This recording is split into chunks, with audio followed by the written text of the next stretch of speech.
So what we want to do is cultivate a capacity for kindness. So, close your eyes.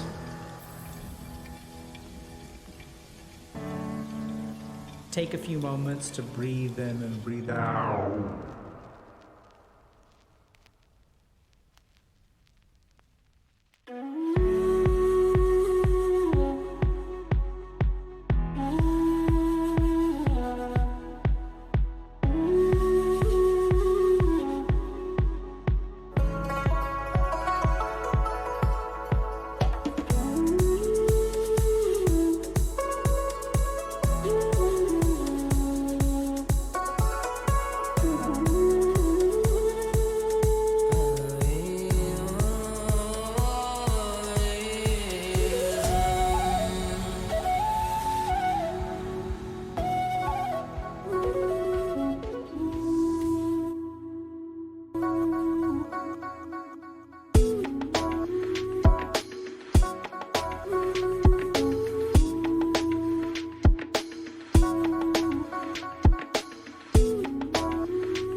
So what we want to do is cultivate a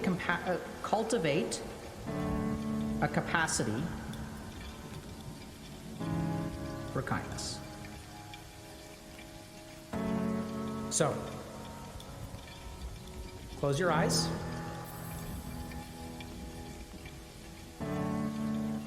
Take a few moments to breathe in and breathe out.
Alrighty, chat. Let's get started.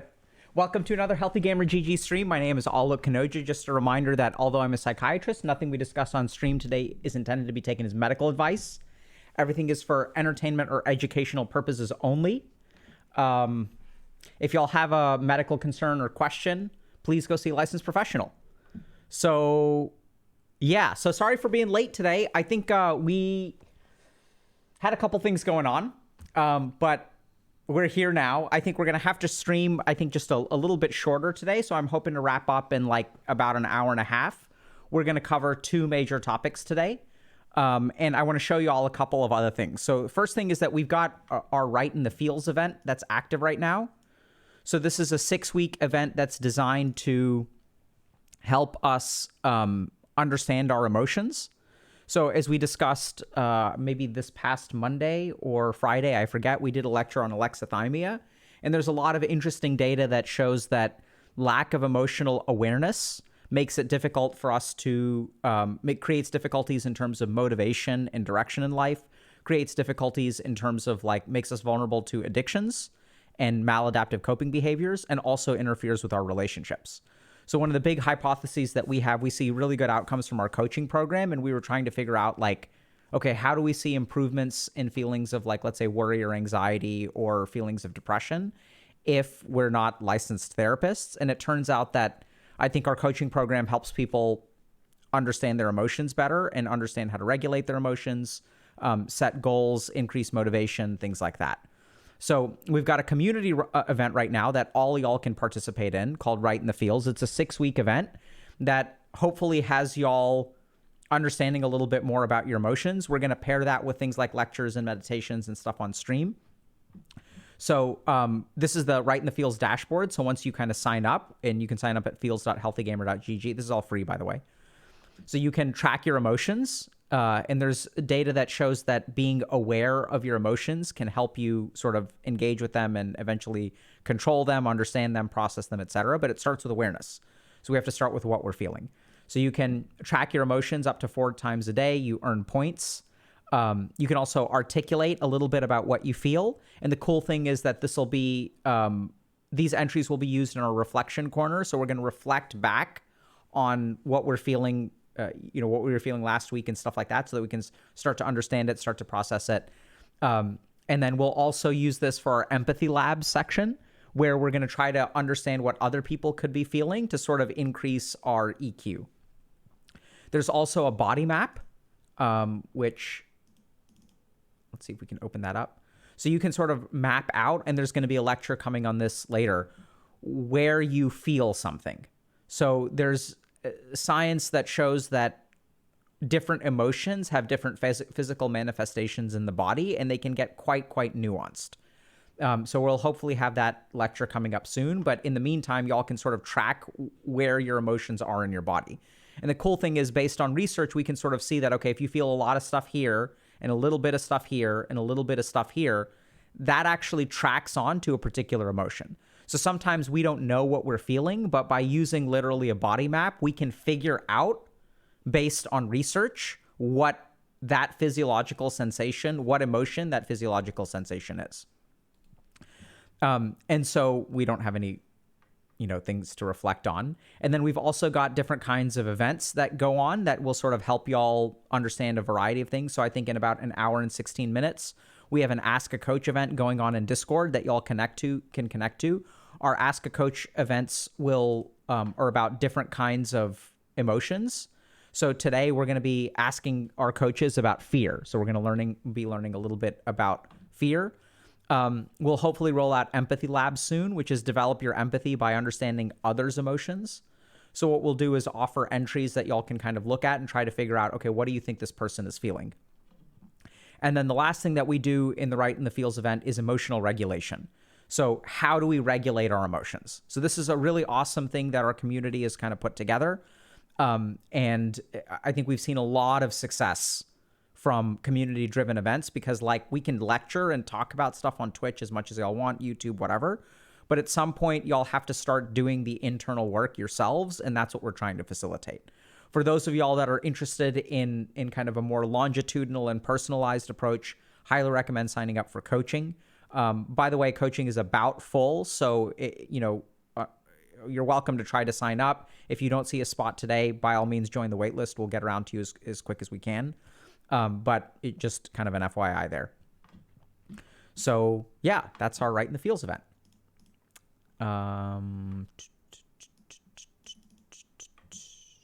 Okay, and we've got Ask a Coach at 2:30 today, focusing on fear.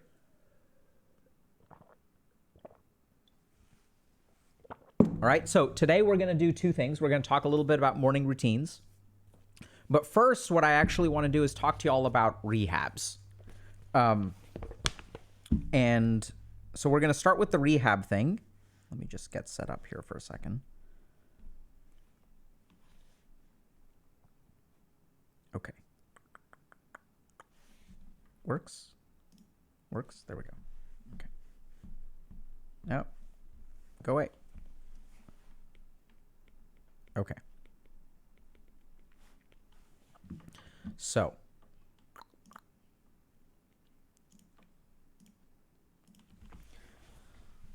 All right.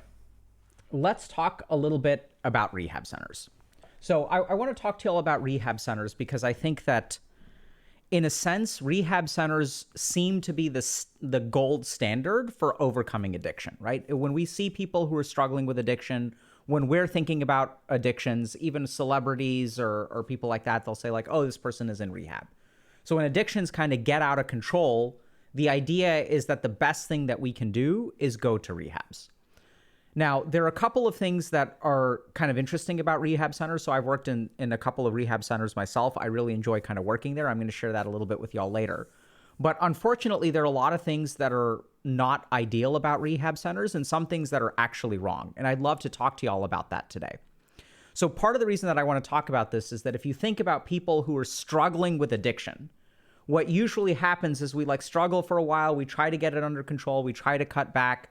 Our family or loved ones, friends, people will sort of tell us, hey, you need to get this under control. You need to cut back, whatever. So you try a little bit of this. Maybe you sign up to see a therapist. Maybe you call a psychiatrist. They give you an appointment out in 2023, which is 6 months away, whatever. And so we try to do a lot of stuff to overcome addictions. We watch videos on the internet, whatever. And it seems to not work a lot of times, or we'll get a lot of pressure for family. And sometimes family is incredibly desperate, right? So especially with some of these, there's an opioid crisis in the United States right now. A lot of people are overdosing. Things like heroin and other drugs are getting cut with fentanyl. People also have struggled with alcohol and stuff like that for a long time. There are all kinds of problems that these substances will create, addictions will create. They'll destroy marriages. They'll cause people to lose their jobs. They'll cause people to become physically hurt in accidents, have, physical side effects, get HIV from sharing needles. There are all kinds of high stakes when it comes to addiction. And so what we've got is people who are struggling to handle this on their own or handle it at home. And then we've got a bunch of people who really, really care about you, and the stakes are really high and sometimes including death, right? So what that sort of creates is this system where people... So what that creates is an incentive to sort of start residential treatment. And residential treatment is like a 30-day rehab or 2-week rehab or whatever. And you're going to go there and they're going to fix you. And you've got lots of loved ones who really need you to be fixed, right? And you yourself need to turn around your life. You can't be addicted anymore. So since it's intensive, you go there, you stay there for 30 days. That makes it expensive. And since, frankly, people are desperate, that makes it expensive. So I've worked at rehabs. I've heard lots of stories about this from patients, even in my outpatient practice. They'll do things like mortgage their house. They'll do things like take out loans. They'll do GoFundMes. They'll raise money. They'll say raise $30,000, $50,000. I've heard of some rehabs even costing $100,000 for 1 month of treatment. And people are actually willing to pay it. The reason they're willing to pay it is because they're desperate, right? This is we're talking about life and death here. So I've seen parents that we're talking about my son's life. And in order to save his life, we're willing to spend $70,000 for 1 month of treatment to get this under control. And so when we've got a vulnerable population, when we've got a desperate population, when we've got high stakes and a high intensity of treatment, that leads to a lot of money. And this is where, unfortunately, what I've seen is a lot of rehabs that I think don't really do a good job. Now, part of the reason I'd like to believe that part of the reason they don't do a good job is not like predatory in nature. I'd like to think that they think they're doing the best they can, or they have particular beliefs about what makes the best rehab kind of treatment. But unfortunately, the truth is that a lot of these places are actually quite predatory. And so I worked at two rehabs predominantly. One was an insurance-based rehab that, patients pay very little or almost nothing out of pocket. So it's kind of a different sort of place. A lot more patients. I was responsible for 28 to 29 patients usually on a given day. So over the course of, let's say, 1 week, maybe like 10 of them will leave and I'll get 10 new patients. So I'm caring for about 40 patients a week. The other rehab that I worked at was a private pay rehab that cost a lot more, was one of these like really nice, both of them were actually in really beautiful locations, but had really nice facilities. I took care of like CEOs and other like important people, celebrities, stuff like that. That place was a way higher price tag. There were maybe about 10 patients there at a given time. So about a third to 25% of the size. And what I really found, what I heard from a lot of those CEOs, is that they've been to other rehabs. And their experience is that they go to this really nice place that's like out in Florida, right? Where it's on the beach. They go there. Everyone's really caring. They get massages. It's kind of this luxury rehab where it's focused on like wellness. There's a lot of meditation and a lot of yoga. And like, we're going to kind of like sober you up over 30 days. You're going to do like some kind of work, but it's almost like this luxury vacation kind of rehab thing. And the basic problem is that people will become sober over 30 days. And why will they become sober? Because they're in a facility where you're being watched 24/7, right? So you wake up in the morning and there's something going on, and you go to bed at night and there's something going on. You stay in this particular room. You don't leave the campus at all. You have no access to drugs or alcohol. So over the course of 30 days, it's really easy to get sober when it's impossible to physically use. Then what happens is these rehabs do very little aftercare. And we'll talk about that, what that means later. But in the worst cases, what they'll kind of do is like, you feel great, right? After detoxing and being pampered for 30 days, you feel amazing. You've got a nice tan. You're going swimming every day. You're doing yoga. You feel mentally really, really, really well. And so you're like, wow, I feel amazing. I've conquered this addiction. And then you go back out. You go home with very little aftercare, right? So there's not really much of a plan in place. Work stress starts building up. Home stress starts building up. You haven't really done a whole lot of deep emotional work. You basically took a 30-day vacation. And so 3 months later, you're back to using again, back to drinking. All that kind of stuff comes back. So a lot of these rehabs will create an artificial environment where like it's really easy to be sober, and then they'll send you back into the environment where you crash. And then what happens? What happens is that now after you crash a year later, people are like, man, things were so good when you came back to that place. And you yourself realize, man, I felt so good when I left. I just screwed up. So what am I going to do? I'm going to go back. Pay another $70,000 because it worked so well, right? And at the end of 30 days, you feel amazing. You're like, wow, this is it. This time I'm going to do it. And you kind of go back out. Maybe you're sober for a couple months and then you kind of relapse. So some of these places, unfortunately, I do think it's part of their business model. And we'll look at some data in a minute that actually encourages people to like come back, right? And I know that sometimes there are conspiracy theorists out there that'll say like, oh, like doctors want to keep people sick because that's how they make money. My experience as a doctor has been that there's way, way, way more patients out there than I will ever be able to see. And that I can help people get better, and there's no shortage of people needing medical care. I really don't think that's true for most people in medicine, and I even don't think that's true for the majority of rehabs, I'd like to think. I don't think they try to keep people dependent on their services. But I do think that for some of these places, they actually don't prioritize long-term sobriety. What they really prioritize is creating a really awesome 30-day experience.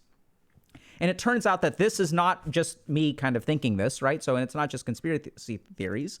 So let's actually look. So in the New Jersey state legislature, there's actually an investigation. This happened, let me see if I can find the exact date. So this happened 10 days ago, okay? So these kinds of practices have been going on for a long time. There's a lot of money to be made in addictions because people are desperate. So let's hear what the New Jersey State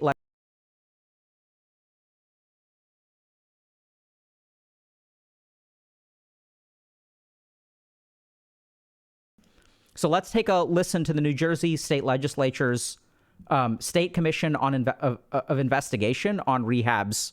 Let's hear what they actually kind of say. Okay, so this is like a committee that is, they're going to publish a report probably in the next couple of days. So this is not just Dr. K's opinion on things. This is like literally the results of an investigation. Let's take a look. In the federal government, and it makes it easy for unethical practices to exploit people who are already in a vulnerable situation, frequently with little consequence. And it can be an overwhelming time and an unclear time to navigate the addiction rehabilitation process. We'll listen to about 2 minutes of this. So the recovery industry theoretically exists to help people overcome their addictions and get them back to healthy and productive lives. So listen to that. The recovery system theoretically exists to help people with their addictions and get back to their lives, right? But the reality is that many addicted individuals and their families are victimized by the very system that's supposed to help them recover and rebuild their lives. Unfortunately, the heft of the insurance payments that are involved also becomes more of a focus and the remuneration rather than healing broken lives. Fueling this vicious cycle is often immoral and illegal practices that you'll hear about today. One known as patient brokering, where corrupt players in the industry steer patients to a specific treatment center in exchange for some sort of financial payoff. And this system is growing increasingly, and it's getting more sophisticated as brokers are finding ways to circumvent laws and banning practices and operating within gray areas of the law as well. So you'll hear testimony today about the type of care patients are receiving for addiction treatment and how it may not be based on the services the individual actually needs in order to recover from their dependence. And the quality of their private insurance coverage may play more of a role than the quality of care that they need. And you'll also hear testimony today about some treatment operators and recovery industry employees here in New Jersey who engage in potentially unlawful practices to ensure patients have extended insurance-paid stays at their facilities. Some manipulate drug tests or keep patients in the most intensive level of treatment, even if no longer necessary for prolonged periods of time. So we're going to pause there. They go on to talk about a lot of stuff, but like basically what this commission is discovering is that, so like we said, there's big money to be made, right? So what's actually happening is people will like, if I recruit someone for your fancy rehab, what that kind of means is that I'm going to get a kickback. Also, you'll have different rehabs that will kind of keep patients there because they want to stay full. They want to make money. There's all kinds of really shady stuff going on. And I wish I could say I'm just a conspiracy theorist here, but unfortunately, that's really not the case. And there seems to be actually a lot of data that there are a lot of problems with addiction recovery. So what I'd love to do today is go through a couple of things. First is explain a little bit about why addiction rehabs don't consistently have good outcomes as a field. Second thing I want to do today is talk about the different kinds of rehabs that I've sort of seen, and you can blend them a little bit. So like, why are things the way they are right now? What are the different kinds of rehabs? I want to share with y'all a little bit about like what actually happens in a rehab. So what are the stages of rehab and like what does like successful rehab treatment look like? Then I want to share with y'all the 4 things that in my experience as a clinician, like if we take one patient who's successful and one patient who isn't successful, what's the difference? And what does a successful course kind of look like? And what does an unsuccessful course look like? And hopefully what we'll do is equip y'all with some information so that if you ever do need to seek addiction rehab treatment or a loved one needs to seek rehab treatment, that you're equipped with some information so that you can sort of tell who's good and who isn't. Because unfortunately, what happens is a lot of people will be like, yeah, we're really expensive. We're really great. We've got this beautiful facility. We'll make things work. 99% of people are sober when they leave. And so like you don't really know, right? So like these people seem to know what they're talking about. They're wearing fancy suits. They're charging a lot of money. You know, they're talking a big game. So like, let's mortgage our house and send our son. So let's start with why is it hard to sort of tell what makes a residential treatment? Actually, let me scrap that question. So let's start with this, which is, why is it that there are a bunch of rehabs out there and we're not clear, first of all, whether they work really well or, you know, what works and what doesn't? So the first thing that we have to understand is that research on addiction rehabs is very, very, very crappy, to be blunt. So even if you look at the number of studies that are published, there are very, very few peer-reviewed studies. They tend to have very, very low quality evidence. And why is that? It's because a study that involves measuring someone for 30 days and then following them for a year is really, really hard to do. The other thing that I think is a little bit nefarious is that I think some of these rehabs don't have a vested interest in actually having third parties look at their outcomes, right? Because they may not actually be very good. So it's really hard to study residential treatment. The other issue that we tend to have is that rehabs tend to be quite different, and a lot of them are not really very evidence-based to begin with. So a lot of rehabs will be based on 12-step kind of models, and we'll look at some data on that. And 12-step models can be really good. They can help a lot of people, but they don't necessarily work for everyone, and they're not necessarily the standard of care when it comes to addiction treatment. So part of the reason that addiction rehabs are the way they are is, first of all, it's really hard to study them. And secondly, there's a lot of stuff that they do that is not really like scientifically based. So let's take a look at a couple of papers about rehabs, okay? And then we'll kind of illustrate this. So first, the effectiveness of residential treatment services for individuals with substance use disorders, a systematic review. Let's kind of look at their major findings, okay? With caution, results suggest that the best practice rehabilitation treatment integrates mental health treatment and provides continuity of care post-discharge. So this is what I've kind of discovered as a provider, is you can do whatever you want to for 30 days, but unless you fix their outside environment or help them with the outside environment that they're going back to, the chance of relapse is very, very, very high, okay? So even then, if we kind of look at this, so between January 13 and December 2018, so over 5 years, there were only 23 studies published worldwide in the English language on rehabs, which is a very, very low level of studies. 8 were methodologically strong, 5 were moderate, and 10 were weak. So we've only got 8 studies on rehabs over a 5-year period, okay? So it's hard to study, and what we kind of know, that the one big takeaway is aftercare, which we'll get to.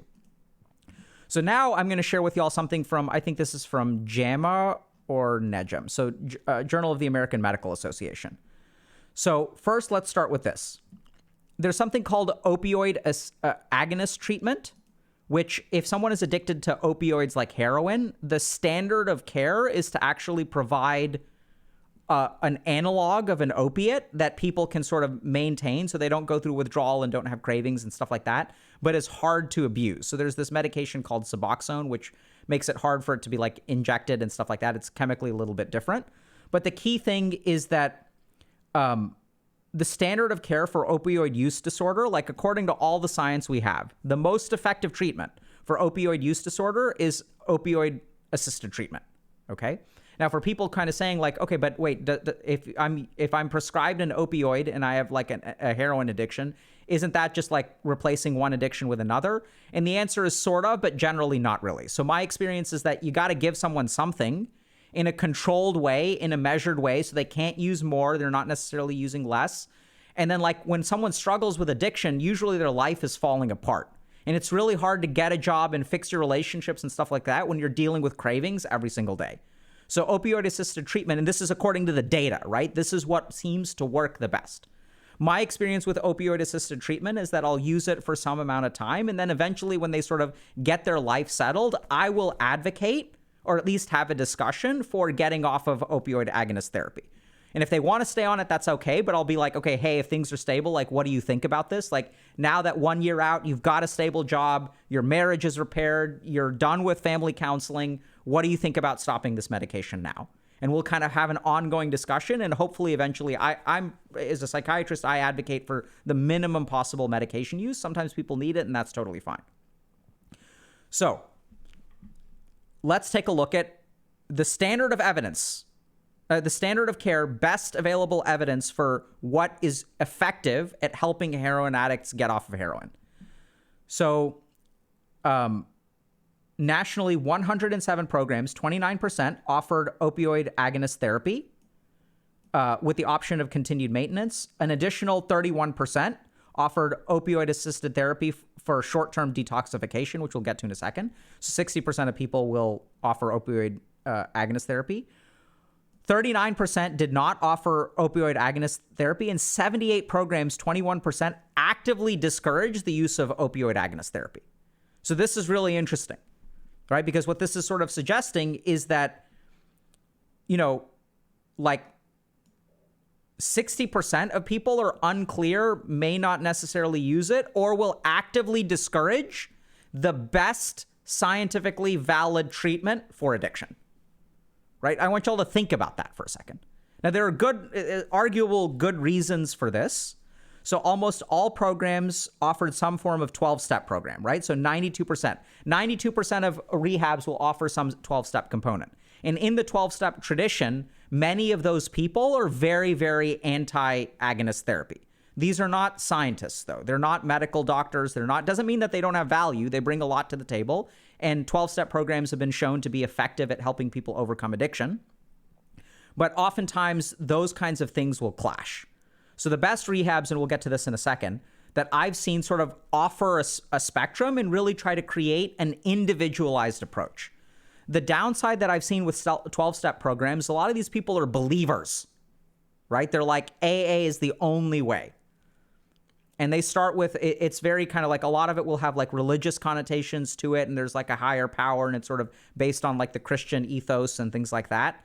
And like a lot of them are like really, really hard liners. And it's kind of my way or the highway. And if it's not working for you, the reason is because you're not trying hard enough. That's my complaint with some people who do 12-step stuff, is that they don't acknowledge that, hey, maybe it's like our intervention could be better. They don't acknowledge that. If there's a failure, it means you're not working hard enough. Next thing.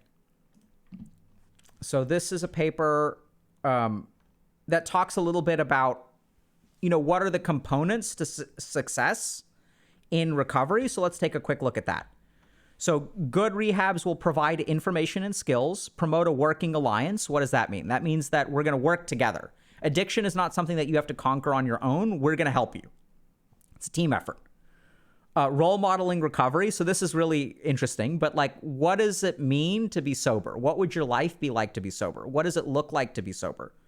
And having people in that you can kind of look up to and sort of see like, oh, this person has their life together. They maintain their relationships. They have a job that they find fulfilling. They're like in good touch with their kids. That's really important at helping people become sober. And this is really important, increasing choice, right? So like, this is where if we look at kind of the science on what leads to successful recovery, empowering people who are struggling with addiction with choice actually correlates with increased recovery. And the challenge here is that when we go back to some of these 12-step programs, right, this is not 78% of people don't give patients a choice. It's our way or the highway. And since we don't have good data on these kinds of things and they're not really very well regulated, like a lot of people are doing what they think is best, and I kind of don't fault them for that. But a lot of it is frankly like pretty ineffective. Okay? So that's kind of a quick review of the evidence. Why are things as bad as they are? I think we've sort of seen why. Because a lot of these rehabs are not actually based in science. They're kind of based in peer recovery, which is really important. It's a really important aspect of the model. But what we sort of know is that creating a personalized, tailored approach to recovery, because it worked for 1,000 people, does not mean it worked for you.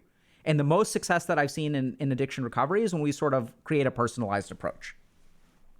So now let's take a quick look at the types of rehabs, okay? So this is just like according to Dr. K. So in my experience, there are multiple types of rehabs. The first is an evidence-based rehab. So this is where, I know it sounds kind of weird, but they use things like science. They offer medical treatment. Okay. So I worked at 2 evidence-based rehabs. So maybe I'm biased there, but it's the reason I work there is because there's data that shows that it's the best way to do things. And so what that sort of means is that, like, you're going to see a psychiatrist, you're going to see a therapist. They'll teach you evidence-based techniques like mindfulness, maybe motivational interviewing. The people there will be trained in scientifically valid techniques that help people overcome addiction. Second kind of rehab that we have is a 12-step program. Now, these are not mutually exclusive, but some of these will be very, very evidence-based and have minimal on 12-step stuff. Whereas a lot of places will be heavy on 12-step stuff and will actually discourage evidence-based medicine, as we already saw. So these are rehabs that are oftentimes started by people who are in recovery themselves. So I struggled with addiction for 30 years. I've been sober now for 20 years. I want to make it my life's work to help other people, which is totally great. Love that mission. Love that you want to give back. And they create a program. The challenge is that you can learn a lot from personal experience, but I think that it's not as effective as combining science with peer support. Even in terms of what we do at Healthy Gamer, so we've sort of built in on this kind of peer support program. Like our coaching program is a peer support program, which is what the United Nations kind of recommends, World Health Organization recommends. We sort of see that these have value, but they shouldn't be done exclusively, especially when it comes to treating diseases. That's my kind of opinion here. Third kind of rehab that we have is the luxury rehab. And what is the luxury rehab? These are places that are not even like 12-step-ish. They may have 12-step stuff, but they're not like hardcore 12-step programs. These are places that are essentially like 30-day vacations, right? So they're like more like wellness spas. They may have a doctor, but the doctor or therapist are going to have like an excellent bedside manner and may not necessarily offer like good clinical care. Right? So some of them do, some of them don't. And we're not saying that there aren't evidence-based luxury rehabs as well. But some of these places are going to focus on like yoga. And the key thing about these luxury places is that you're kind of enforced sobriety. So you're going to get sober because you have no choice. But they're not going to build skills. They're not going to do the deep emotional work that is necessary. We're going to give you a really nice vacation where you can recharge. And then when you go back, there's a decent chance you're going to relapse. And you had such a positive experience here. You give us 5 out of 5 stars. So you're going to come back and we're going to get ourselves another 70K. Easy. Okay. Now you can blend these. So there are, like I said, I worked at one insurance place, one sort of cheaper rehab and one really expensive rehab that had some of these luxury things. So like they had yoga and stuff in the morning, which is totally fine. I'm clearly not against yoga, but you really want like a blend of this stuff. And some people are more focused on the luxury than they are on the evidence-based side. Okay. So next up, we're going to talk about what happens when you're trying to get sober. So the first thing to understand is the first step of sobriety is detox. So detox is usually a physiologic and psychologic thing. So when we're addicted to a substance does 2 things for it has 2 kind of effects. One, it offers an emotional coping strategy. So if we're feeling bad, I can pop a pill and I can feel good. But then the other thing that happens as we develop an addiction is we develop a physiologic dependence. And even if you've never been addicted to a substance, maybe you'll use caffeine, right? So you can think about someone who's like addicted to caffeine, like half the population is addicted to caffeine. When they wake up in the morning, they feel non-functional without caffeine. So the first stage of sobriety is detox. And this is when your body is going through a physiologic withdrawal. And this is so physically, everything from painful to dangerous, that people will seek out the substance. So for example, I've had a patient who has had stage 4 metastatic cancer and has been on chemotherapy and radiation therapy and has like cancer pain in their bones and stuff like that. And they've been addicted to opiates. So I was asking them, what's worse? Having cancer all through your body and pain and like taking these medications and getting literally irradiated, or going through opiate withdrawal? And they said 100% opioid withdrawal. I'd take cancer any day of the week over opioid withdrawal. So in opioid withdrawal, you get really, really nauseous. You feel pain all over your body, like your body just starts to hurt. You can start to have diarrhea and sweatiness, and your nose is leaking all the time. You got the chills, shakes. Apparently, it just feels absolutely awful. And so when people start to feel those things, it can be so physically impairing that like the only relief you can get is from the opioid. Different kinds of substances will create different kinds of withdrawals. So one thing that's really important to note is that alcohol withdrawal and benzodiazepine withdrawal, these are medications like Xanax or Valium, can actually be life-threatening. So as our body goes through a physiologic withdrawal from alcohol, it can potentially cause seizures and arrhythmias.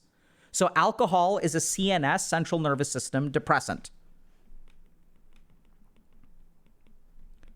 And what that means is that it kind of suppresses our nerves. It's an oversimplification.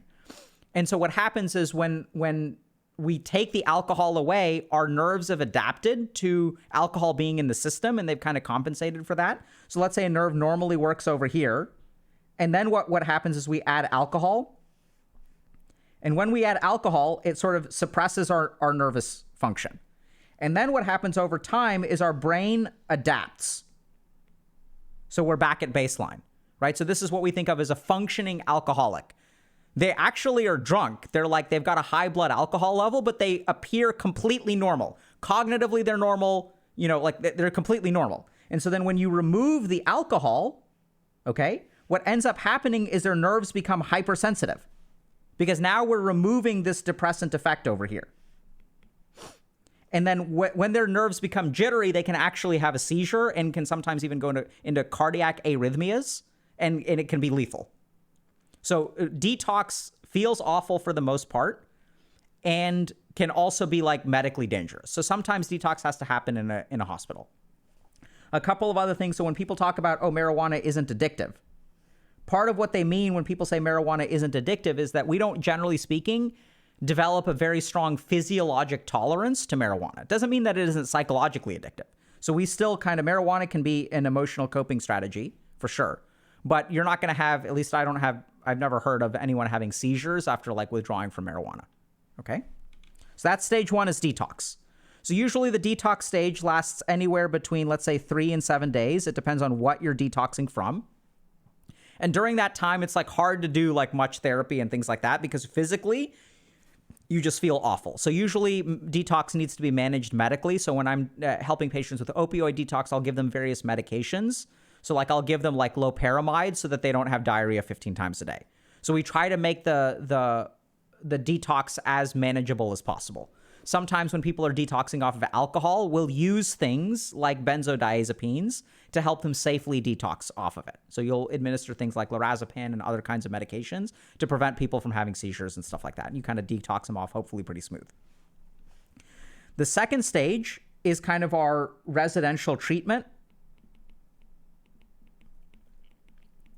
And this is when we start doing things like therapy, right? Because now you're detox, you're physiologically kind of back to square one. So you can start doing things like therapy. You're starting to like build skills. We'll talk about what this kind of stuff is. So this is like the 30-day rehab part, right? So maybe you detox at a different facility and then you go to a 30-day rehab. But generally speaking, let's say we're going to do this for about 3 weeks. Okay. And so that's like when you're doing the work of rehab. You're going to different groups. You're talking about your feelings. You're talking about substances. Maybe you're going to 12-step meetings. You're learning how to meditate. You're getting therapized. Maybe now that the substances are out of your system, now a psychiatrist can actually like diagnose you with something because you can't diagnose someone with a mood disorder if they're actively using substances. So maybe you're bipolar, maybe you're not. Maybe it's all the cocaine and alcohol that you're using that makes you look bipolar, whereas you're not actually bipolar. But once you get kind of cleared out, once the substances clear out of your body, then what the doctor can do is evaluate for other psychiatric illnesses, things like that. Okay? So this is like you're in rehab. We'll talk more about what that is. And then we get to the third stage, and this is what I think is the most important, is aftercare. And in my opinion, the biggest thing that separates good rehabs from bad rehabs, aside from people who are like, openly predatory or unethical, is the aftercare plan. So what I see in these 70K luxury rehabs is that they do a very bad job, or some of them do a bad job of aftercare. And aftercare is like, I don't know how to say this, but it's easy to be sober when you're like in a residential facility where you have no access to alcohol and drugs and people are helping you detox and you're hanging out with other sober people all the time. You don't have your work stress. You don't have your school stress. You don't have your family stress. You don't have your home stress. You're kind of in a stress-free kind of environment where you can just focus on working on yourself. Then what happens is you go back into your old environment, you go back into the stress, and then it becomes really easy to relapse. So good programs will set up aftercare. And so what does like an aftercare plan from the places that I work look like? It's like, okay, where are you going to go? Where will you live? Are there any risk factors there? Do you have roommates who get like use every day, right? Where are you going to get psychiatric help? So they'll help you make appointments, and they'll make even like sort of make appointments. And if I'm calling from a rehab and I'm making an appointment, I can usually get people in faster. So the key thing here is they'll like set up appointments for you so that 2 weeks after discharge, you're going to go see this psychiatrist and you're going to go see this therapist. And so they set it up for you so that you've got psychiatry appointments, you've got therapy appointments. Are you going to do some sort of peer support recovery? Right? Are you going to go to 12-step meetings? Are you going to do refuge recovery, which is kind of like a Buddhist-inspired peer support program? Right? So it's not about the higher power and sort of like God-oriented stuff. It's like more about mindfulness and like discovering whatever kind of spiritual stuff and things like that. But they'll help you set all this stuff up. In some cases, the aftercare will also involve things like, you know, helping you find alternate housing. Will help you do things like thinking about, you know, work or professional things, including doing things like providing letters to your bosses that protect your privacy, but also like, you know, explain to your boss that, hey, this person may need like a graduated return to work, things like that. So for example, when I'm at rehab, like sometimes we'd get students. So 21-year-old, and I'm going to write a letter to his dean.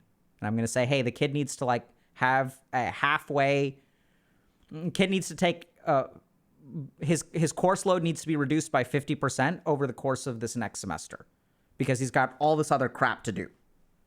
He's expected to do A, B, C, and D, right? He's going to go see therapists. He's going to go see psychiatrists. And we sort of write that in a way that is privacy protected. But an official, you know, letter comes from a doctor saying, hey, like, y'all need to cut this guy some slack. He's trying to put his life together, or she needs to trying to put her life together. Aftercare can also involve starting a lot of these conversations around relationships. So like 30% of the patients at rehab that I've worked with, is just a rough statistic, are going through a separation or divorce, a third. And so are we patching that up? Are we proceeding with divorce? Like what's going on there? Because that's a bit major stressor. So the key thing about aftercare is it's about preemptively thinking about all the stresses that you could have to go back into, and your treatment team at rehab starting to work on that kind of stuff. So we don't want to send, like, if you're going through a divorce and we discharge you after like giving you a massage every day and going for a swim on the beach for 30 days in a row, and then you're going back to your spouse who you haven't talked with except for a little bit, and you're like, yeah, I'm sober, like it's all good, I conquered my addiction. Your spouse is like, awesome. And if your therapist hasn't had like conversations with them, whereas like we meet with people like once a week, we meet with family members if they want to, once a week. We're like, hey, what are the problems that are going on? Like, what's the stress in your marriage? How has the alcohol affected both of y'all? How do you feel about that? How do you feel about that? How does that make you feel? How does that make you feel? I play referee, you know, so like if things get too heated, I'm going to like calm things down. I'm going to ask one person to step out of the room. We're going to work on it in the intervening week. Like we're going to do some solid family therapy, individual work. We're going to all do it together so that when you leave here, we recognize that saving your marriage is an uphill battle, but we kind of know what we're dealing with. Instead of, yeah, it's 30 days, I'm sober, I feel really good, I got daily massages, and it's all good. Okay? Aftercare is crucial. So now what I want to do is talk to y'all a little bit about what leads to success in sobriety.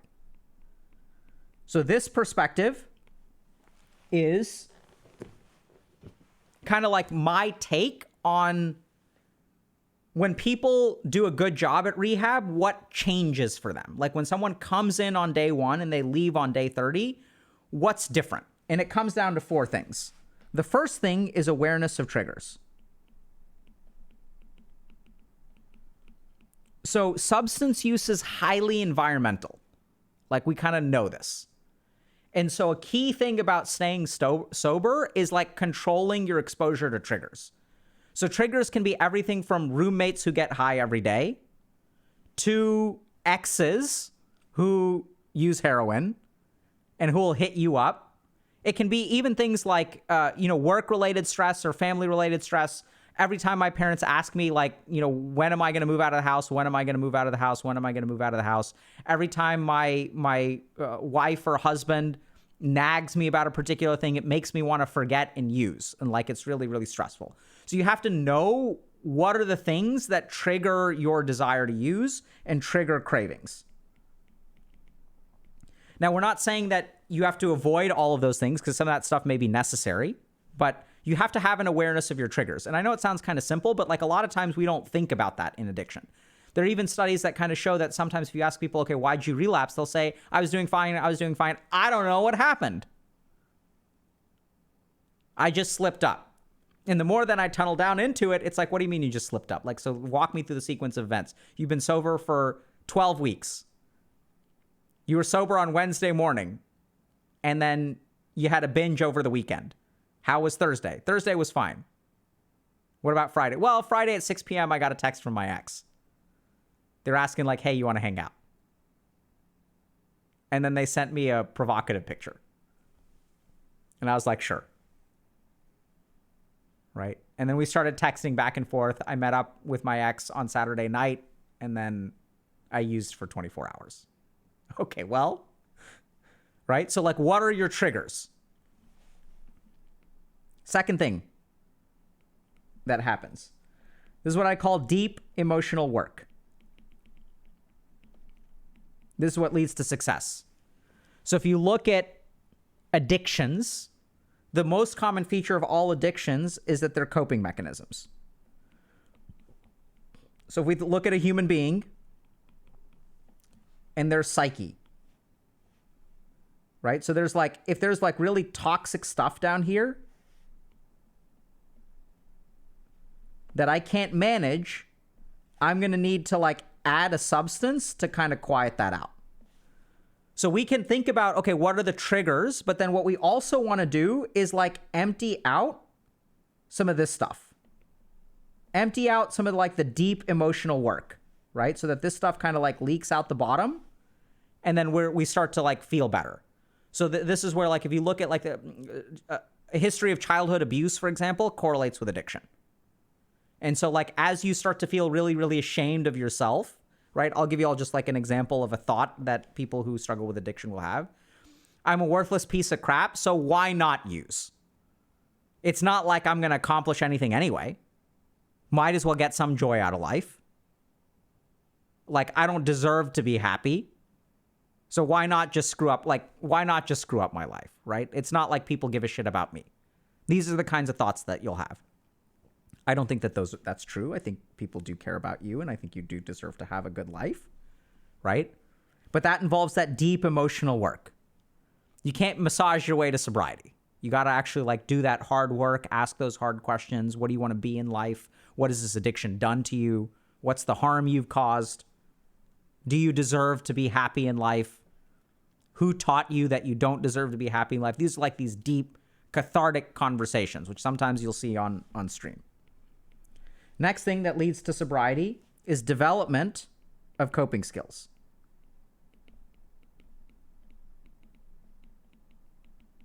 Okay? So development of coping skills is, remember that we're going to have to face some triggers. We can't avoid all the triggers. And we can do some of this deep emotional work, right? We can empty this out a little bit. But at some point, we're going to be in a situation where we feel emotionally bad or emotionally stressed. And we've got to have some kind of alternative as opposed to the substance that will help us emotionally cope. Now, this is really important. It's very hard to develop coping skills when things are on fire. So the thing about developing coping skills is when you first start to use a coping skill, let's say that y-axis is emotional relief, and x-axis is time. Okay? If I start meditating today, what do you think the emotional relief that I get from meditation is? So this is interesting. When you're developing a coping skill, this is what the curve looks like. Because this first segment of time, it's not like you feel instant relief with meditation, right? Actually, at the beginning, meditation is even more stressful because you're not even doing it right. It doesn't help you at all. So it's like you're paying a cost and you're not even getting a benefit. Then things start to turn around. And then after like 2 weeks of meditating, you really start to get the hang of it. And we know that clinically, for example, we see statistically significant improvements in psychiatric diagnoses, usually by like the 6 to 8 week mark in terms of mindfulness interventions. So it's like really hard to like, you can't develop an alternate coping skill while you're detoxing, right? You got to detox first, be in a good place, be stable. It's kind of like trying so I see this a lot where like people will be actively using, right? They're using and they need to learn how to meditate because that helps with addiction. It's like trying to learn how to swim in the middle of the Arctic Ocean. You got to learn how to swim in quiet waters, right? Like learn how to swim in a kiddie pool, and then you can start to swim in like bigger waves. So a key part of that 30-day course is when I have a patient who comes in for 30 days of rehab, I'm thinking to myself, okay, like what are the coping skills that they're going to need 30 days out? And we've got 30 days to teach them how to swim. Okay. Last thing is environmental planning. So we've kind of talked about this a little bit already. But this is where, as a psychiatrist, it's kind of like I'm responsible for this person here. Right. And this is one of the other reasons why I think a lot of rehabs are not effective, because they're like, my job is to take care of you here. It's not to find you a new roommate. The good rehabs will help you go work through that kind of stuff. But the key thing is that when we think about these triggers and we think about coping skills and stuff like that, the truth of the matter is that a lot of substance use is associated with life stressors. So, for example, in New York, maybe 30 years ago, in order to get public or subsidized housing, government housing, you had to be sober. Because they're like, we don't want addicts using it. Like, you got to get sober first, and then we'll give you housing for free. This is what we need you to do. And then someone realized that it's really hard to get sober while you're homeless. So New York instituted this awesome program called Housing First. We're like, we don't care if you use or not. We're going to give you a roof over your head. And lo and behold, when people like aren't homeless, it's actually easier to get sober as opposed to the other way around. So there has to be environmental planning involved. So what's your work situation like? What's your family situation like? What's your intimate relationship situation like? What's your friend circle like? What are your roommates like? Right? And thinking about all of these stressors and helping someone craft a plan. Okay, so I'm going to like avoid talking to my mother-in-law for 1 month after I leave, because that's just too much to handle. I'm going to focus on getting back into work. I'm going to focus on rebuilding my relationship with my significant other. And I'm going to try to move out. That's what I'm going to, and mother-in-law comes later. And I'm going to go to meetings. I'm going to see a psychiatrist. I'm going to see a therapist. You have to like plan things out in a lot of environmental planning. And when people do these 4 things, they become aware of their triggers. They do the deep emotional work. They start to develop coping skills. And they do some amount of environmental planning. This is when I tend to see success with rehabs. Last thing that we're going to do is go through a couple of examples. So here's person 1, goes to the luxury rehab. Okay, so what they usually do is they do, let's say like days 1 to 5, they do detox at a hospital. Locked inpatient psychiatric unit. So they detox off of alcohol. They don't like it there. The food sucks. There are crazy people there. Then on day 5, they move to the luxury rehab. I get a big screen TV. I get a private room. I start taking walks on the beach. And then for the next kind of like, let's say 25 days, they're doing some work. They go to a couple meetings. Meetings are optional. There's no restriction on things like cell phones or devices or stuff like that. So I can hang out in my room and like be on my phone if I feel like it. I'm going to have a private chef. I'm going to do some yoga. I'm going to kind of detox. I'm going to talk some about my feelings. People, since I'm paying $70K, I'm the boss. So I'm paying $70,000 to be here. What are they going to do? Kick me out on week 2 if I don't show up to some meeting? So people show up, like as I start to slack off, people show up and they're like, hey, like you should really come to this. Like we want you to come to this. You're like, yeah, okay, I'll come. You come the next day. Day after that, you don't come. You do the yoga, you go for the beach, you have some, you have a lot of people kind of like that are very like ego supportive. So like they're very compassionate and they're listening to you. You go and you vent about your problems, right? You do a lot of venting. And there's like staff that's very, very compassionate. They're like, oh, it's so hard to be you, bro. It's so hard to be you, girl. Oh, like your husband is abusive. Like, oh, your wife is abusive. They're so neglectful. Like, life is hard for you. You're such a beautiful person. They don't challenge you. They don't be like, hey, like, it takes 2 to ruin a marriage, right? And it's kind of great. And then you leave with a tan. You leave feeling good. Like you're going to take over the world. You've kicked the addiction. You've conquered it. They don't tell you, hey, this is a lifelong journey and you're going to continue to struggle and like, let's set up a psychiatrist, a therapist. Yeah, you don't need that kind of stuff. You're fixed. Option number 2. Okay, so you do detox. Let's say at an inpatient locked facility. At day 5, you move over and then people start to ask you questions. So like people are compassionate, but they're also challenging. They're a little bit more strict in terms of attendance. Like they're kind of like, hey, you're here to get sober. You're not here to be, this isn't a vacation.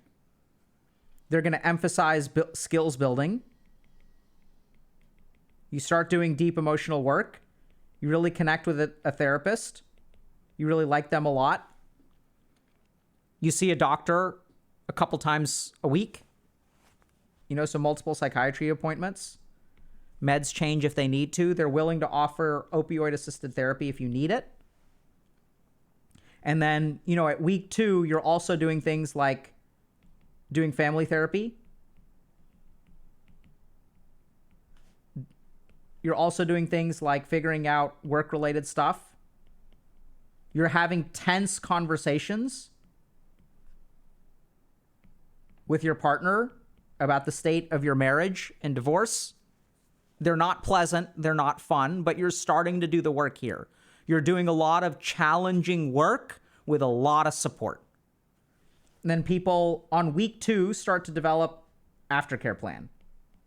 You've only been here for 2 weeks. This is the halfway point, and we're going to start planning for you to leave. It's kind of weird, right?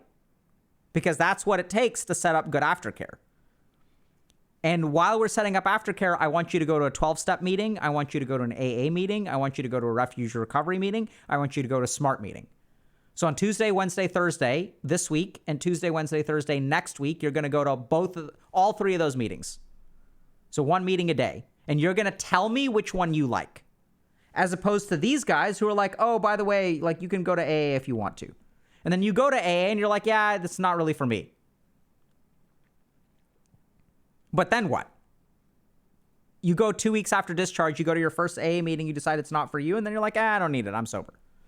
Whereas here, people are like trying things. This is what a good, successful rehab experience looks like.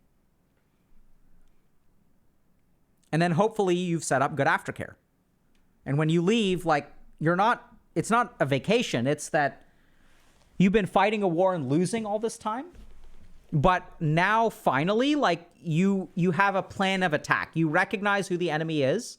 You recognize what your vulnerabilities are. You recognize that you have some deep emotional work that you started on, but that you have a long way to go. You've developed some coping skills to replace substances. The challenge is that when it comes to rehabs, they're not incentivized to do all this stuff. In the worst cases, people are actually incentivized to set you up to fail, but love them. I don't think that's the majority, but I wish I could really say that with 100% confidence. And there's also a lot of other reasons why a lot of rehabs are not effective. And that's because people show up with the best of intentions, right? I've been sober for 20 years. It worked for me. It's worked for hundreds of people. But it also hasn't worked for hundreds of people.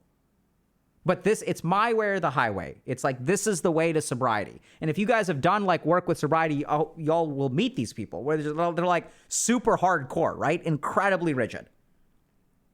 And so the problem is, even if you go to one of those rehabs, like those people will say like, hey, yeah, if you show up here and you do the work, half of the people wash out. And they say it like it's a point of pride. It's the people who are serious enough who will be sober. And so either you make the cut or you don't make the cut. And I don't think that that's like effectively the best way to help people with sobriety. It works for some people temperamentally. And so the big challenge with rehab is that we have a lot of people who are desperate and the stakes are high. And it is an intensive, expensive treatment. And the more that we sort of combine those, when you've got a resource intensive thing in a group of desperate people, that's when you get mortgages.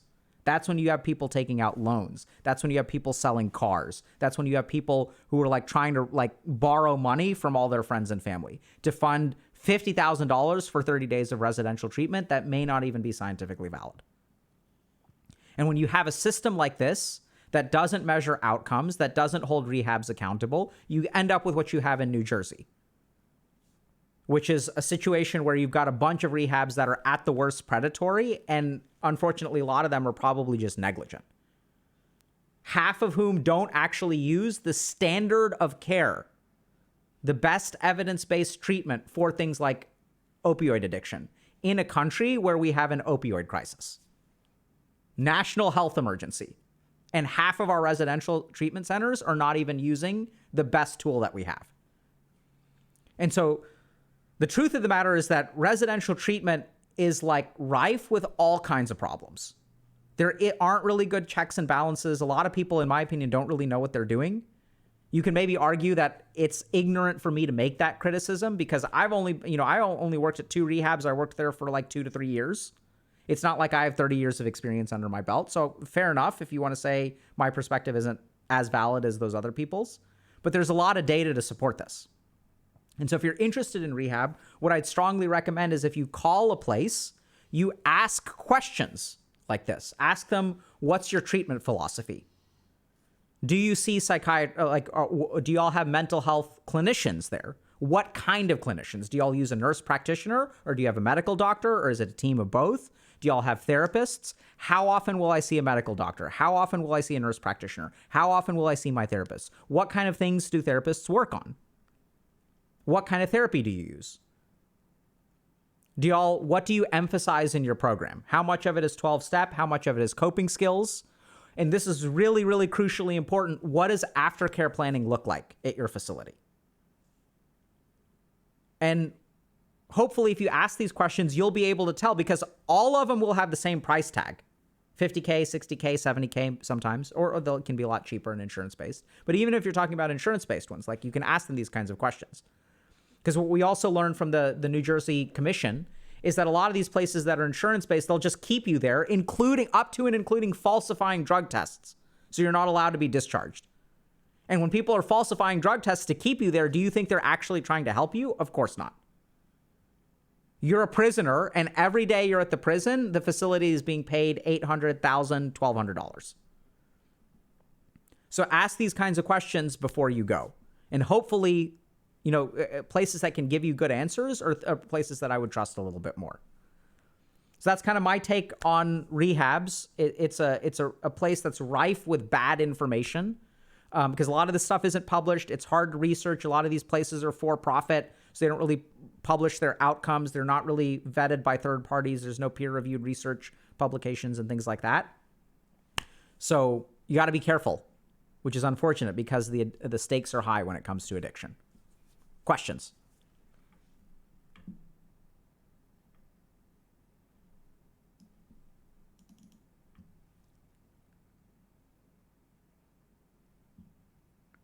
Yeah, 15 minutes till the Fields coach event. I know. So I want to do one more thing if we can squeeze it out, but let's see if there's a quick question.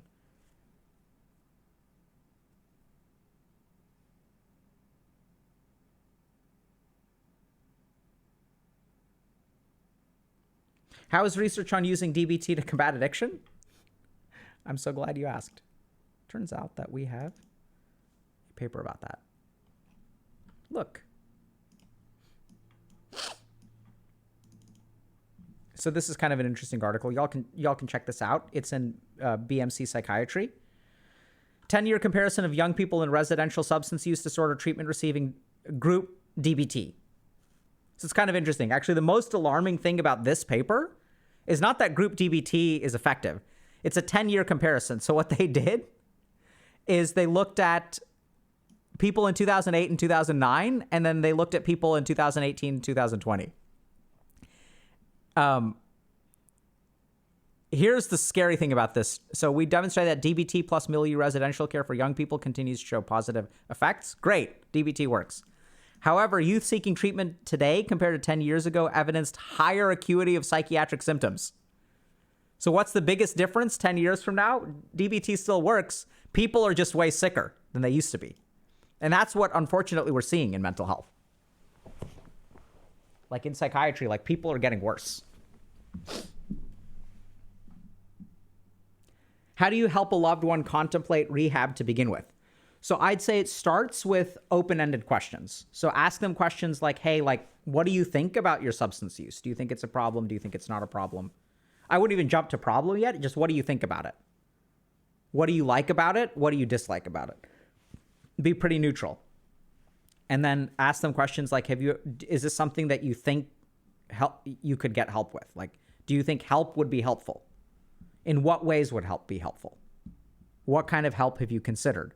Why haven't you reached out to help before? What are the barriers to you getting help?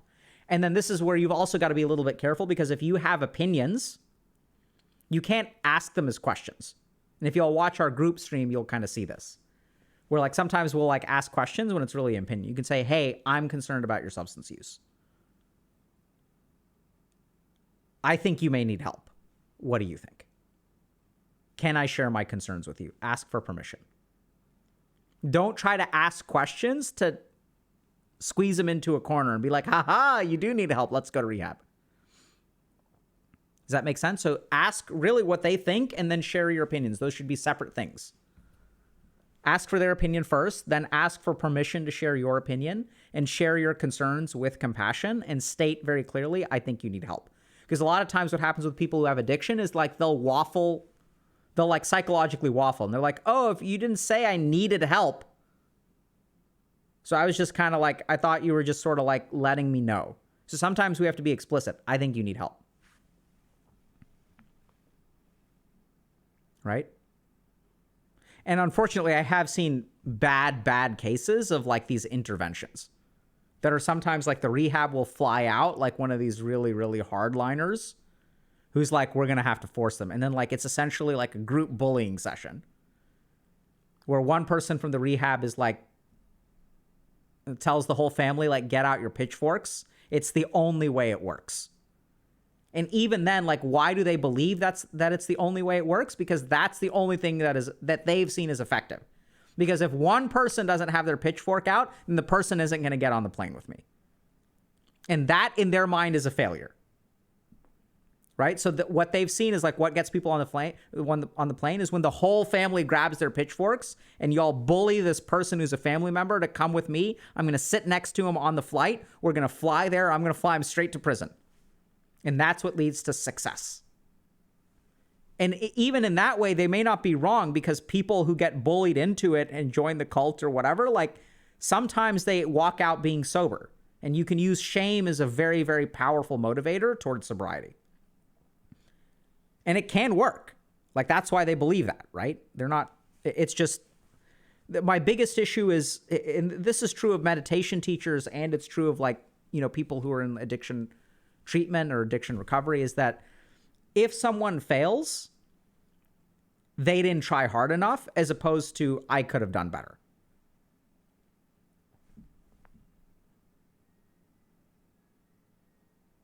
Okay.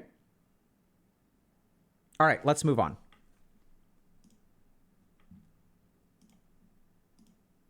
I know that topic wasn't quite as sexy or memeish, but frankly, like, it's important. because this is happening. It's a real problem. Like, this is happening at least all over the United States and in many parts of the world, where like so many people are charging such ridiculous fees, and a whole family is like going all in to try to save one person in their family. And the place they go does not even know what the fuck they're doing. And then when I've mortgaged my house to save you from your addiction and that treatment fails, who do you think I blame? And when I blame that person, what do you think that does to our relationship? And what do you think that does to the addiction? Because now my parents have mortgaged their house and the bank is going to lose it. And that pressure makes it harder for me to cope. I start using. That makes me doubly guilty because now my family is going to lose their house. Now my brother and sister are even more resentful towards me.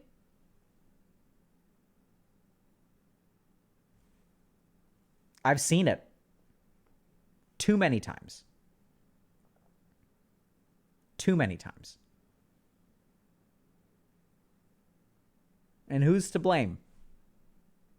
Certainly not the people who are at the addiction facility, right? No, in that situation, you blame the addict. That's the right move. Because if they had been sober, like, you know, we invested all this money and now you need to succeed. No one's going to say, yeah, we didn't do our research well enough. Because you did the best research that you could. You did Google searches. And you called someone. And since they charge $50K a pop per month, they can find some really good saleswomen. They can tell, yeah, everything's great. And the people who put in the work are the ones who do well. They say things like that because that's true. I'll say that in terms of my patients.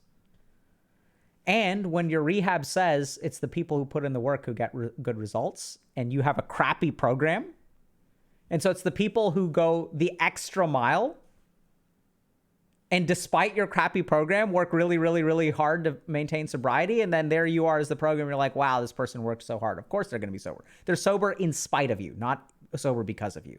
And then you go to the family and you say it's the people who put in the work that do well, because that's true. And then when the person relapses, who does the family blame? Right? Okay. Let's talk about one other thing. And then we're going to pop on over to Ask a Coach.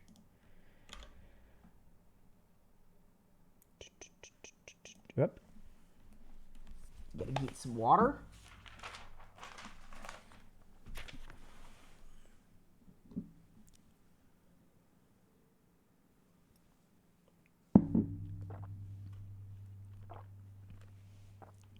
Okay, we'll kind of speed run this a little bit, okay? Because I want to get over to Ask a Coach ASAP. But we should still do it. Okay. Does anyone have a morning routine to start the day? I get bombarded with negative thoughts. The moment I wake up, I get bombarded with negative thoughts. Does anyone have a morning routine to start the day off? So, we're going to talk about is what to do if you wake up in the morning and you're bombarded with negative thoughts. So the first thing to understand is that early morning awakening and a very, very high amount of negative thoughts first thing in the morning is one of the most specific signs for a mood disorder and especially a depressive episode. So let's explain that for a second. What do I mean by specific signs?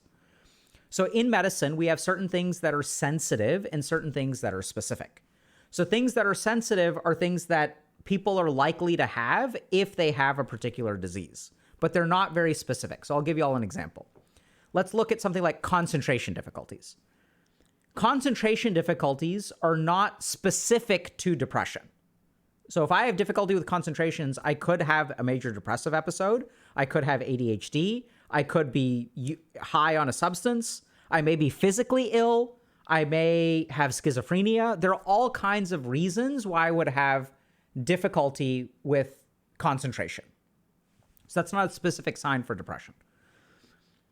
Early morning awakening, and especially having lots of negative thoughts early in the morning, is pretty specific. Even low mood throughout the day, for example, can be common in grief, or it can be common in things like even cancer, for example, physical illnesses. But specifically waking up very early in the morning, we're talking 4 a.m., 5 a.m., 6 a.m., with a mind that's running very, very high on negative thoughts. It's like you wake up and you're bombarded with negative thoughts. Can actually be a specific sign of depression. So when I'm evaluating patients for depression, one of the things that I'll ask them is like, okay, so you're feeling sad and down about yourself and things like that. What time of the day do you feel that? And the more they feel it kind of first thing in the morning, and especially if they wake up at 5 a.m., that makes me really concerned about a clinical illness. So if you fall into that camp, I'd highly recommend that you get clinically evaluated. That being said, there are a lot of people who wake up first thing in the morning with a lot of negative thoughts. Now, that doesn't necessarily mean that you have a clinical illness. There are other reasons why we kind of do that. So now what we're going to talk about is understand a little bit about what's going on in the mind when you wake up with negative thoughts and what to do about it. So sometimes we worry about stuff. And when we worry about stuff, it's kind of hard to deal with it, right? So I don't know if this kind of makes sense, but worrying about stuff doesn't necessarily solve problems. So if I'm anxious about something and I'm thinking, oh my God, like, are people going to invite me to the party? Are they not going to invite me to the party? I can think about it. I can think about it. I can think about it. And at the end of those thoughts, let's say an hour later, has my anxiety been resolved? Have things been fixed? No, they haven't, right? So worrying about things in the moment sometimes doesn't actually fix problems. If it did fix problems, no one would have anxiety. Or everyone with anxiety would have perfect lives. Because worrying about stuff, if it actually fixed stuff, like that would be great. The first thing to understand about worrying, and especially worrying first thing in the morning, is it doesn't necessarily do anything. So why do we do it? We do it because our brain is concerned about a couple of things. It's warning us about a couple of things, or sometimes we have negative self-attitude, so we're thinking negative things about ourselves.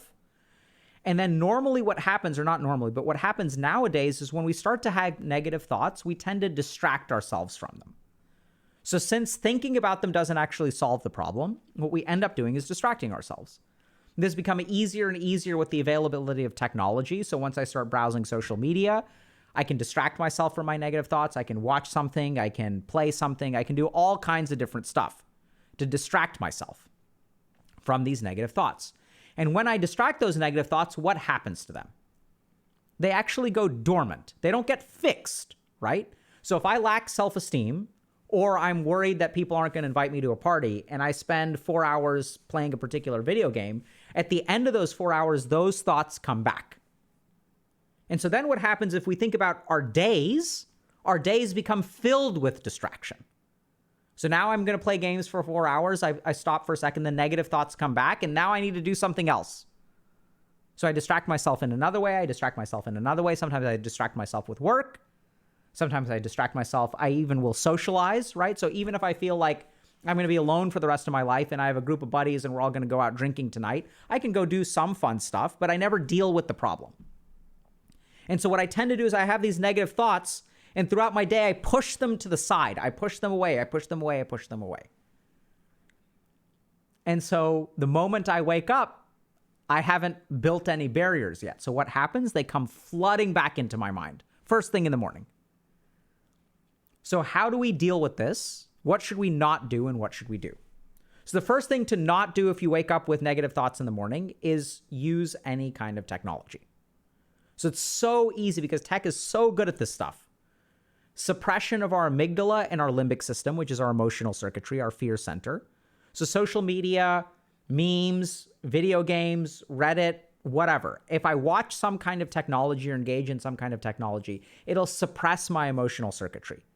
The worst thing about a lot of social media is that even if it suppresses your circuitry in the short term, over the long term, it actually worsens your mental health. So there's been studies that show that the more time you spend on social media, things like Facebook or Instagram or Reddit or whatever, the worse your mental health becomes over time. And that taking a break or reducing your social media or technology usage improves mental health over time. Now, the challenge, though, is that's over time, right? I'd put it to you this way. Let's say that there's even data that shows that, for example, having 2 drinks a week, 2 alcoholic beverages a week, correlates with improvements in mental health. And some people are really confused by that. They're like, how can drinking help with your mental health? And it turns out there's a confounding variable. What kind of person drinks 2 drinks a week. What is the setting in which you have 2 drinks a week? It's almost always social. So once a week, I'm going to go meet up with a friend. I know my limit, so I'm going to have like 2 beers with dinner. We're going to hang out for a while, and then we're going to go our separate ways. I'm going to go to bed on time. It's not like we're out there getting hammered. So 2 drinks a week actually correlates with social activity, and that's what's responsible for the improvement in mental health. And if we go to 10 drinks a week, 12 drinks a week, 15 drinks a week, then our mental health gets worse and worse and worse. And social media in that same way, when we use it temporarily, if I'm having a really rough week and I spend 2 hours a week playing video games to kind of distract myself, kind of cool off a little bit after a tense day, that can actually be helpful because I want to suppress those emotional circuits, because the rest of the week I'm actually dealing with my problems. But as technology uses rises and rises and rises, even though it's suppressing in the short term, it can make things worse in the long term. So if you have negative thoughts first thing in the morning, most important thing is don't slip into technology usage, because what that's going to do is push it away and then it'll come roaring back later. Second thing, and this is going to sound kind of weird, is don't try to fix the problem when you're feeling bad. And y'all may be kind of confused by that. You're like, what do you mean when am I supposed to fix the problem? So let's understand this is really important. Okay? So let's say I've got negative thoughts. And I wake up first thing in the morning, and here are my 4 negative thoughts. And so what we can do in the mind is we can engage with negative thoughts, right? So let's say let me just try to find something, like an example.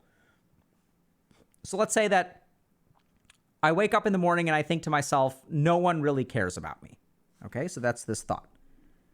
And then what I do is I start thinking, okay, no one really cares about me. And then I start thinking about it, or I'm feeling really lonely. Let's say I'm feeling lonely, okay? And I start thinking about this thought of loneliness. And then I think, okay, if I'm feeling lonely, why don't I go and socialize? Let me call up a friend of mine. But if you're in a negative frame of thought, if this is the mindset that you're in, when you think about solutions, what does your mind actually say? Oh, people don't want to invite you. Right? And you're like, and so even though you can try to solve the problem, it's kind of like the more you engage with your negative thoughts and you start arguing with yourself, and the negative thoughts grow and grow and grow. And then let's say you fight that thought for a little while and you're like, oh no, I don't want to trust that. People really do love me. Let me text someone. So you text someone first thing in the morning. Hey, you want to hang out this weekend at 9 a.m.? And then they don't respond in 15 minutes. Then how do you feel? They don't care about me.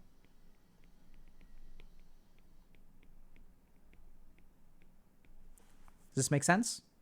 So oftentimes what we'll discover is that when you have negative thoughts first thing in the morning and you engage with them, these thoughts, the more you engage with them, the more they actually start to spiral. And then you're kind of stuck in this negative thought loop where you're spiraling in negativity. And this is the key thing to understand. So when you wake up in the morning and you have negative thoughts, you want to fix them. But I don't know if this kind of makes sense, but in that frame of mind, you can't effectively fix them. If that worked, we wouldn't be in this problem in the first place. In fact, engaging with those negative thoughts and trying to fix them in that moment actually makes things worse.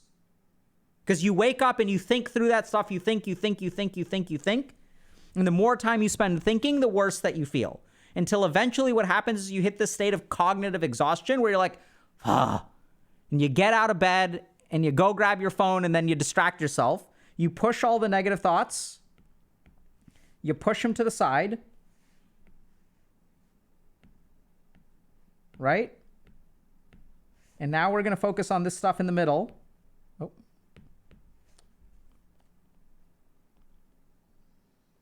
We're going to focus on this stuff in the middle. Okay. There we go. We're going to focus on the stuff in the middle with distraction. And then the second the distraction thought stops, the thoughts are going to come rushing back. So oddly enough, don't try to fix things. That's the second thing to be careful about. Third thing is avoid substances. So this kind of goes back to this distracting thing and is almost in the same vein as, avoiding technology, but be careful about things like getting high first thing in the morning and getting high when you're feeling bad and like drinking and stuff like that, because it's going to just create more problems down the line, especially because substances are more likely to put you into a negative frame of mind where you can actually spiral. Okay. So then the question is, okay, if I shouldn't use technology, don't try to fix the problem, and don't use substances, what should I do? First thing you should do is go for a walk. So this is key. When we're in this frame of mind where we've got some weird thoughts, the right move is to not engage with them and let them spiral. But what we actually want to do instead is kind of let them fizzle out. So we don't want to distract ourselves by pushing them to the side. But when we go for a walk, or there are other things that you can do. So what I would say is go for a walk or clean something. There's this weird effect when we clean things or when we go for a walk, is that like the thoughts we're not really pushing them away. We're sort of letting them be there, but we're not engaging with them. And I don't know if y'all have experienced this, but like when you clean stuff and when you go for a walk, your mind will start to wander. So what sort of happens is the energy in the mind starts to kind of like dissipate. You start just naturally thinking about like other stuff. So now you've got 2 thoughts left that are bad, but then you start thinking about other things, right? And then you've got like 2 kind of neutral thoughts. And then as you keep walking, what's going to happen is you're going to get 1 bad thought and then a couple good ones. And then eventually that bad thought will go away. And then you're just kind of like thinking about, okay, what do I need to do today? And the key thing there is that in this moment, you haven't engaged with the thoughts. You can kind of think through them a little bit. You're not going to try to solve them. You're just going to let whatever, you're going to let them kind of like, it's almost like, I don't know if y'all have seen like a dog shaking off water after it's been in the rain or whatever, but like that's kind of what we're doing in our mind anytime we clean or anytime we go for a walk. The third thing to do with negative thoughts is assign a time to deal with them. So remember we said we don't want to fix them now, but sometimes we have to address them. But what we want to do is approach them from a clear head and methodically. So this is like literally what happens in therapy. So what's really cool about therapy, and I've seen this change a lot, is that sometimes I'll notice a shift in my patients where they learn that they can take their negative thoughts. They've got a box over here. They wake up in the morning with negative thoughts. Here's day 1, here's day 2. And then let's say here's day 3 when their boss gets mad at them. And what they actually learn over time is they're like, oh, okay, like I'm feeling bad right now. I'm going to talk about this with Dr. K on Thursday. Next day they wake up, they're like, I feel this way right now. I'm going to talk with Dr. K about this on Thursday. I'm feeling this way right now. I'm going to talk with Dr. K about this on Thursday. And then what happens when they come into my office is we're like, cool, okay, let's break these walls down. Let's let all that crap out. We're going to let it all out. And we're going to kind of deal with it methodically, one at a time. And so what we can almost do is compartmentalize dealing with our problems. And the key thing that when you assign a time is that when you're clear-headed, you can actually fix stuff.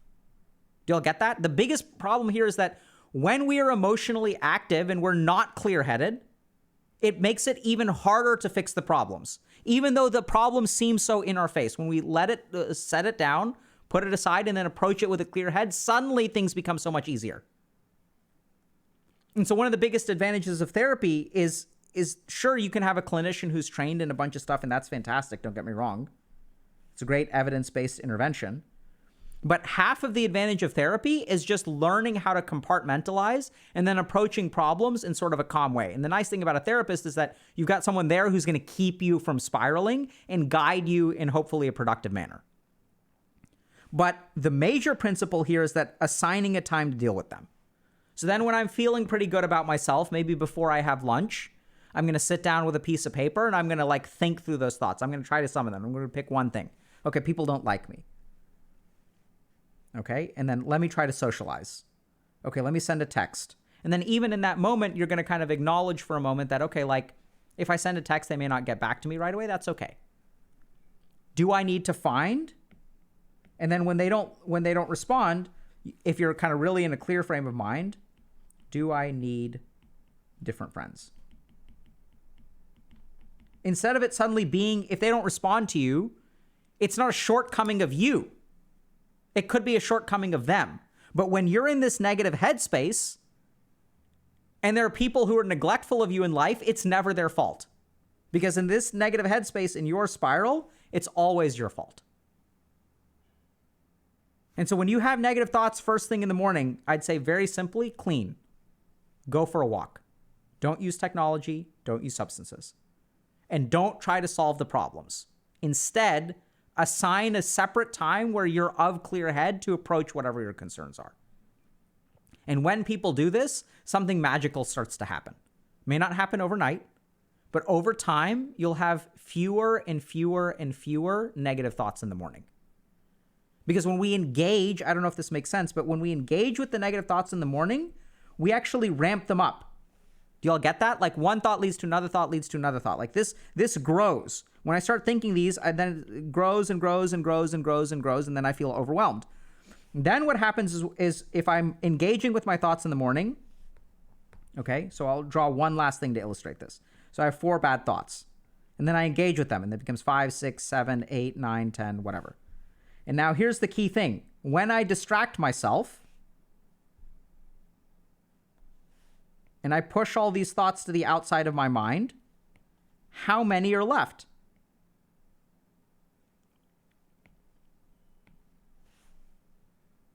And now tomorrow morning when I wake up, how many thoughts, negative thoughts am I going to have? I have more than what I started with. Right? And then I'm going to engage with these. I'm going to create more and more and more and more and more. And then I'm going to have more the next day and more the next day and more the next day because I'm spending all this cognitive energy. Nothing is actually getting fixed. So don't engage with your negative thoughts when you're in a negative frame of mind. Set it aside for later. And honestly, when people start doing this, when you start controlling how and when your mind thinks a particular way, that's when your mind starts to get purified. And last thing just to keep in mind is, remember, we started that sometimes early morning awakening is actually a sign of a clinical illness. So I'd recommend getting evaluated if you fall into that category. So hopefully that helps. Questions?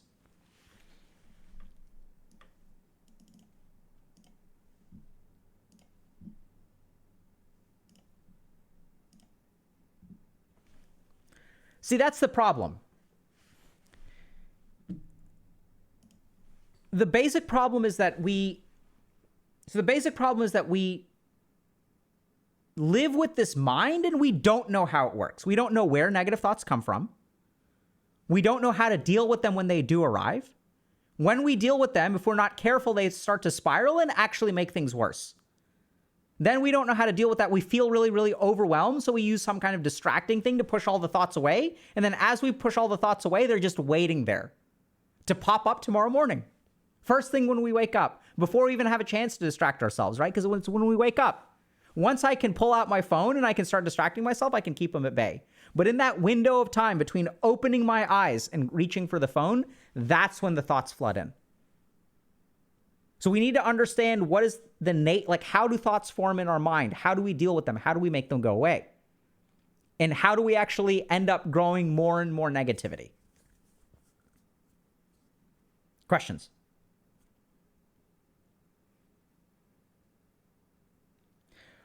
If you get the flood of negative thoughts during your sleep instead of when you wake up, does the same strategy work? Sort of. So I know this sounds kind of weird, but I know I'm this way, I think. And I've worked with a lot of people who will have negative thoughts in dreams. And oddly enough, what I've seen there is that I think that part of what we do in dreams is process negativity. So we know that there's a lot of consolidation of memory. A lot of stuff happens in our mind when we sleep. Oddly enough, when people dream about scary things, I tend to find that the more you reserve your fear for the dream world, the less it becomes a reality in the real world. So my experience with people who have bad dreams is to let them come, let the bad dreams come for a while. We're going to talk about it. We're not going to overemphasize it a little bit, but usually the bad dreams will go away over time. And it's almost like their mind is kind of processing that negative emotion in the dream, so that we can kind of like work through our deepest, darkest fears in the dream state, so that we don't have to deal with them in real life, if that kind of makes sense. So I've almost seen an inverse relationship with negative thoughts during the day and negative thoughts in dreaming. It's kind of weird. I don't know if that's scientifically correct or not.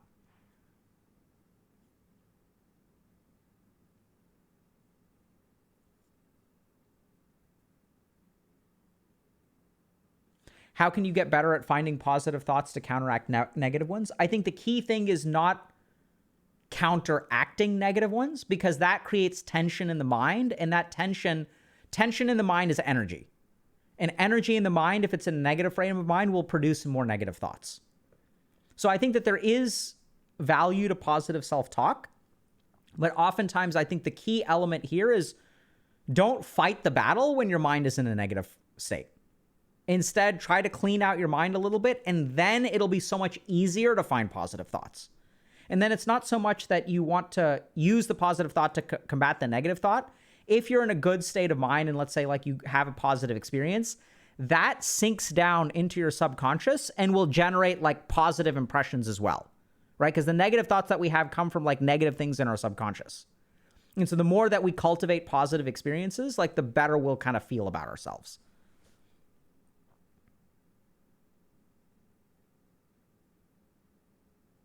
So go for a walk and then write down stuff pretty much. That's a good way to simplify it. I think that's somewhat true. It doesn't have to be writing it down, and it doesn't have to be immediately after walking. But I do think walking, and y'all, to be honest, like I used to go for walks even when the weather isn't nice outside. Like even middle of the, southern Texas heat, I'll go for a walk if I really need to clear my mind. I remember being in the Northeast, and it's like 10 degrees outside, very, very cold. I'll bundle up and I will walk for 30 minutes. When I first get down there, I feel really cold, right? But by the end, I'm sweating, and I come back and I'm like kind of exhausted, but you're physically kind of spent. And then when you're physically, like when you do some physical work, your mind just isn't quite as active. I've never heard of anyone having a panic attack like during a marathon, right? Like most of our mental bad states are during times when we're like physically not active. Even in terms of like, if you look at people who experience trauma, right? Like if they experience a really traumatic event where they're like fighting for survival, while you're physically active, the trauma doesn't destroy you. While you're actually being traumatized, you have all kinds of stuff that like isn't messing with you. The trauma swarms into your mind and floods your mind after everything is physically calm. And there are other kind of principles at play here too, where we know that physical exercise improves anxiety and other kinds of worries. Pretty much improves all mental illnesses. So there's a lot of interesting like interplays between physical activity and what's going on in your mind. Great questions.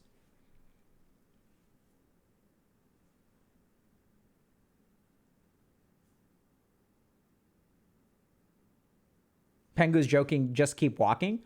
Honestly, they're in the worst times in my life, I will go for extended walks. We're talking 90 minutes, 2 hours. I will just walk and then like keep going until I'm feeling better.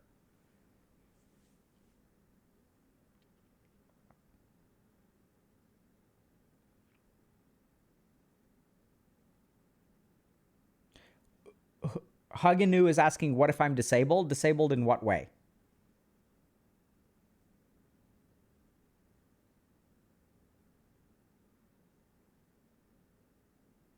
Does music count also? Yes and no. So we have to be careful about whether music...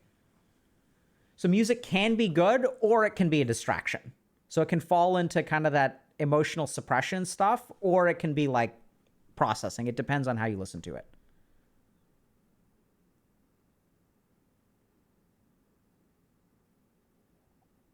So disabled as in can't walk, but like what is the disability? Right? So that's where if you can't walk, remember, that's why like you can clean.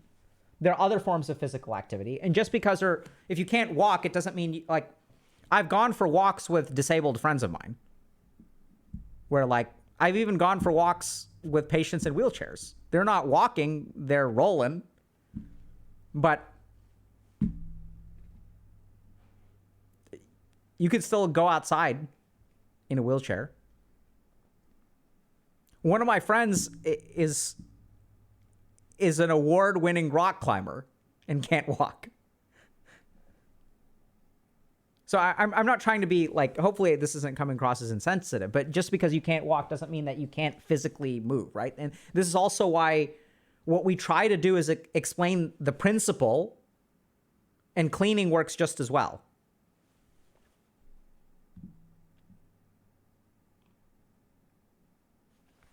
Go for a drive. I've done that, especially with the windows down. Yeah, so I'm not, and that's where the thing is, remember that, like, so if we're disabled, right, we can't do something that other people may be able to do. And that's where what we've got to really figure out is, like, what are the principles at play, and how can we develop a system in which our disability no longer restricts us?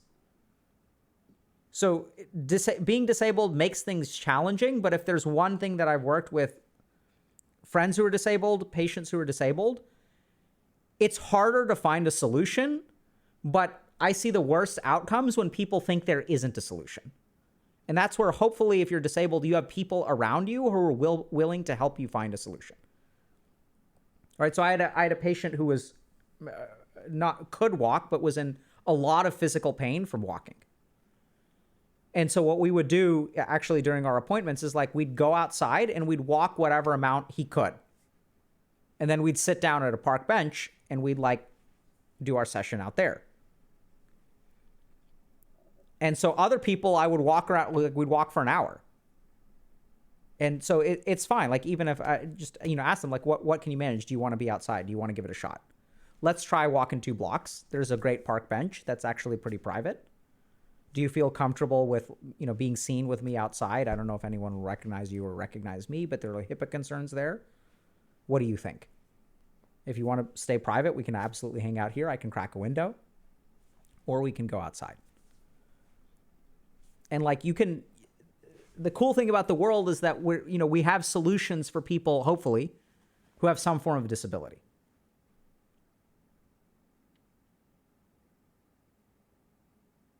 Okay, we're going to hop on over to Ask a Feel.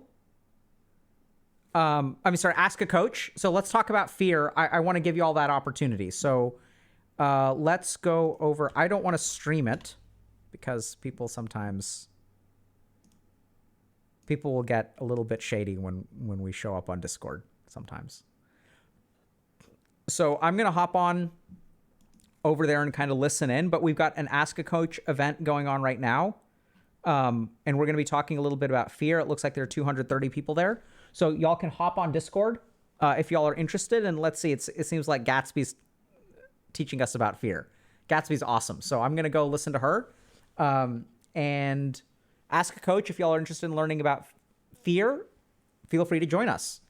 Take care, everybody.